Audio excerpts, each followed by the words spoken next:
জাতীয় সংসদ নির্বাচনে গণভোটে হ্যাঁয়ের পক্ষে দেশব্যাপী প্রচারণার সিদ্ধান্ত নেওয়া হয় বৈষম্য বিরোধী ছাত্র আন্দোলনের তরফ থেকে। সেখানে একটি অনলাইন মিটিংয়ের আয়োজন করা হয়।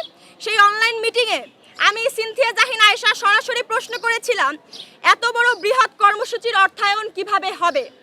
সেই মিটিংয়ের এই উত্তরে জানানো হয়েছে, ব্যক্তিগত খরচে বাপের টাকায় কর্মসূচি বাস্তবায়ন করা হবে।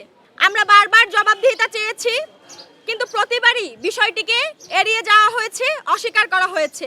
একটি ফাউন্ডেশনের মাধ্যমে তারা কমপক্ষে 1 কোটি টাকা, আমি পুনরায় উল্লেখ করছি, একটি ফাউন্ডেশনের মাধ্যমে তারা কমপক্ষে 1 কোটি টাকা সংগ্রহ করেছে। এখানে গুরুতর প্রশ্নগুলো হচ্ছে, সংগঠনের কর্মসূচির জন্য গোপনে অর্থ সংগ্রহ করায় এখানে সরাসরি তা অস্বচ্ছ এবং অন্যায় বলে আমাদের কাছে বিবেচিত হচ্ছে। 12 এপ্রিল রিফাত রশিদ একটি মিটিং কল করে।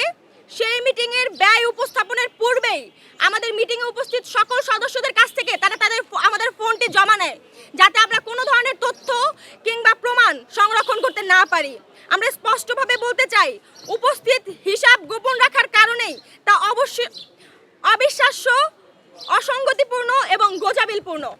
যখন আমরা জবাবদিহিতা নিশ্চিত করতে চেয়েছি, ঠিক সেই মুহূর্তে সংশ্লিষ্টরা পদত্যাগের ঘোষণা দেয় এবং একটি রাজনৈতিক দলে যুক্ত হওয়ার প্রস্তুতি নেয়। তারা আমাদের কাছে এখন পর্যন্ত কোনো ধরনের ডকুমেন্টস কিংবা পেপারস আমাদের কাছে শো করেনি যে কোথা থেকে তারা কত টাকা ফান্ড পেয়েছে এবং কিভাবে তারা ব্যয় করেছে।